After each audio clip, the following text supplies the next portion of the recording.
صفحات التواصل الاجتماعي مقاطع فيديو لتقريرين بثتهما القناة الأولى والثانية بالتلفزيون المغربي الرسمي هاجمتا فيه نظام الرئيس المصري عبد الفتاح السيسي. ووصفت القناتان السيسي بقائد الانقلاب العسكري على شرعية الرئيس المنتخب محمد مرسي. عاشت مصر منذ الانقلاب العسكري الذي نفذه المشير عبد الفتاح السيسي عام 2013 على وقع الفوضى والانفلات الأمني.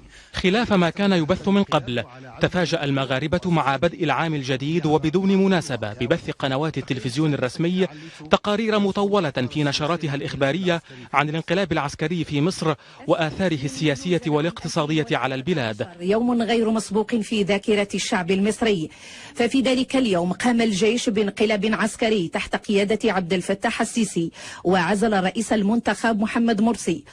إضافة إلى تكرار رفض الانقلاب أكثر من 10 مرات، تطرق التقريران إلى مذبحتي رابعة العدوية والنهضة وما أعقبهما من اعتقالات وتنكيل طال الآلاف من أنصار الرئيس المعزول محمد مرسي الذي اعتبروه ما زال الرئيس الشرعي لمصر.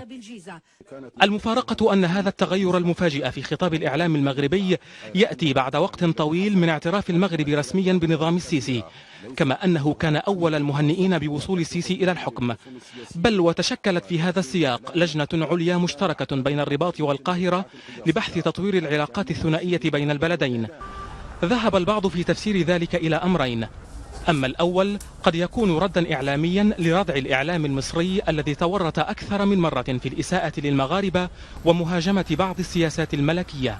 إذا كانت الجمهورية المصرية تسمح لنفسها أن تتحدث من خلال إعلامها الرسمي بمس ثوابت المغربية كالمؤسسة الملكية ومواضيع أخرى أو الوحدة الترابية للمملكة المغربية،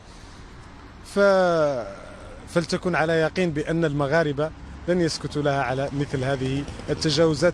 ثاني الفرضيات استندت على أساس العلاقات المتوترة بين المغرب والجزائر.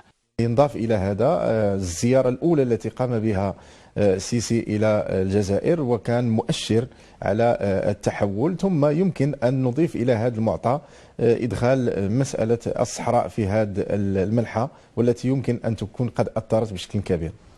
إذاعة التقارير في سياق حصاد 2014 رغم أنها تناولت فقط أحداث 2013 أثارت مزيدا من التساؤلات عن الأسباب الحقيقية التي غيرت الخطاب الرسمي في هذا التوقيت، ويبقى المغرب وحده من لديه الإجابة الحاسمة.